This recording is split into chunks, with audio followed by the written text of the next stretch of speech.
Alright, this episode was a fun one.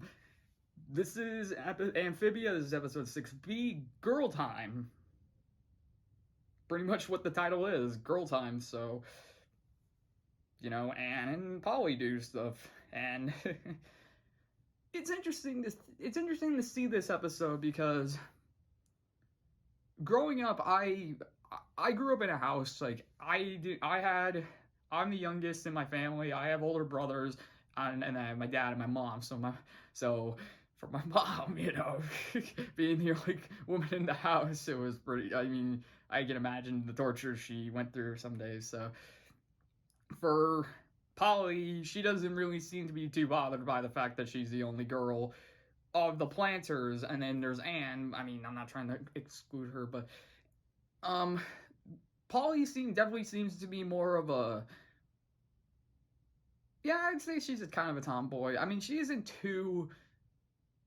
Nah, okay. Well, I mean, she basically gives no Fs. She gives no Fs about anything, and she just wants to do whatever thrills her. Like, there's an episode later on that pretty much shows how crazy she can get, and even like episodes before this one, we saw just how kind of tense she can really become. But in this episode, it's kind of basically Anne being like doing the kind of boys versus girls kind of shtick. And it's actually no, it's like she doesn't like challenge the guys to anything. She just thinks that Polly is being too influenced by them. And she wants to give Polly a chance to be her own thing, have her be the girl that so she does everything. She does stuff that she thinks will be good for Polly, and so she takes her to a spa, she takes her to a hair salon, they get dresses, they get fancy dining, they get body massages, all that stuff. All that stuff that's relaxing requires you to be still and just calm and just let it happen. So obviously Polly doesn't like it. and she basically in each place they go, she does something cool. She does something actually pretty cool. Like at the spa, there's she rides these fish on the water like a kind of like a bull rider, and then at the hair salon she takes all the combs and starts throwing them like shurikens. That was so funny. I mean, fancy like the dresses part, she was very. And she didn't really care. Same with the fancy dining. She was basically bored, and she was like, Anne, I thought you said you were gonna take me to someplace nice, and seeing what you did with them, I thought it would be awesome. And and Anne really gets an interesting makeover though, because to start, she finally gets the messy hair out of the way, and we actually see it long and down to her shoulders, and she even gets her own dress and stuff. And she actually looks pretty nice. It's not saying that she wasn't nice before. It's just she was in her messy school uniform with her messy hair for all these episodes. So it's interesting when we get a new design of her, and it looks really nice. I mean.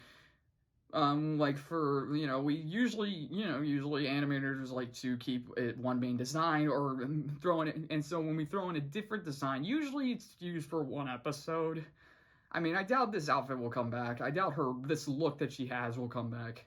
So, but again, I thought she looked nice, and all the while, and since they're going to all these places, what do you think's paying for it? Hop Pop's IOUs. Man, oh man, oh man. What's funny is it's not even really an IOU. It's pretty much the equivalent of a Stan book from Gravity Falls. Remember that bit where Stan has just this paper, just this piece of paper, and he kind of draws it like a dollar sign. This one, it's more just Hop Pop. I think it just says Hop Pop's IOUs. You can trust in my good intent. Trust in my good moral, something like that. So Anne just takes a bunch of those from Hop Pop, or actually no, she's like, Hop Pop, I need to borrow your wallet, and then Hop Pop is like, okay. Are you kidding me? If someone asks me to borrow one, I'll be like, why? And this Hop Pop's just like, all right, take it. It's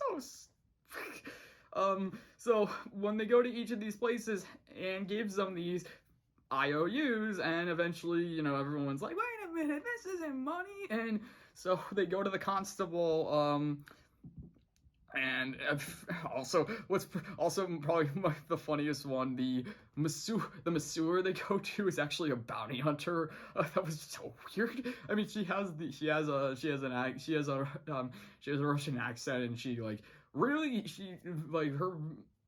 she's more of a chiropractor than a masseur, if I'm being honest. She just like puts in all these different uncomfortable spots and just and you know, but then, you know, the whole town basically gets onto Anne and Polly because, you know, the IOUs aren't exactly IOUs. But then they take it a step further and they actually arrest Sprig and Hop Pop. And I love Hop Pop's reaction to the whole thing. It's like, Anne, how much did you spend? Like, seriously? I mean, I knew the planters weren't loaded, but seriously. Oh, it's so ridiculous. And pretty much, there's also another moment where Anne and Polly kind of have a fight. Like, you know, Polly's like, I thought you were gonna take me, I thought you were gonna do something exciting, and Anne's like, no, I wanted you to not be the disgusting, slimy thing and, you know, kind of like, you kind of said some offensive stuff there, in my opinion. Basically, so, you know, Anne hurts Polly's feelings, and then the constable shows up with Sprig and Hop Pop, and so the constable is like, you guys got to figure out how to pay your debt, and so Anne proposes that. So most of the part of the episode was Polly trying to doing the world's longest spit shot, like. So we saw at the beginning of the episode she can literally launch it across like a pond and just decimate a crab. Was it a crab? It's hard to forget. Yeah, it's these little moments that are so hard to remember. You're like, it's on the tip of your tongue. So basically, the town really prizes on a record for longest spit, and so they have this big trophy, and it turns out there's a lot. I think they said it was 20 karat gold or something like that, or maybe 200 karat. I don't know. It's like if they win the trophy, they pretty much pay off the debt, and so Anne states that Polly can do it, and so obviously the town's like, all right, let's see if she can back it up. So they let Polly Polly gets 3 attempts. She fails on the first 2 attempts, and so Sprig and Hop Pop are a little bit confused because they're like, she's way better than this. And then Sprig's like, it's almost as, and then maybe, oh man, I forget which one says it, but it was like, it's almost as if Polly is feeling bad about herself. And it's just like, and it's like, yeah. So pretty much the two make up, and you know, like, Anne's like, just be you, be your own thing. I'm sorry I tried to mold you in my own image, you know, that lesson. So Polly regains her confidence and just decimates the record. Literally, she decimates the sign that said record.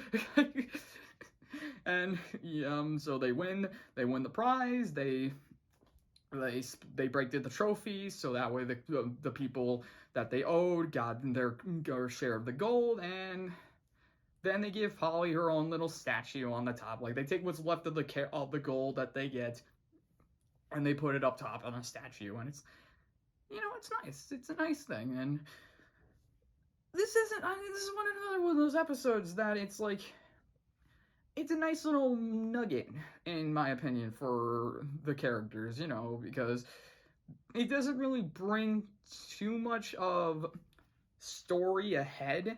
It pretty much just establishes more of the characters. So these were like filler episodes, in my opinion. I could be totally wrong, and we never know. Like I said, this is only episode 6 of, you know, the rest of the season and the series, so we'll see what happens in the next couple of episodes and then down the line. So that's all I got for now. So hope you guys enjoyed, and see you in the next one.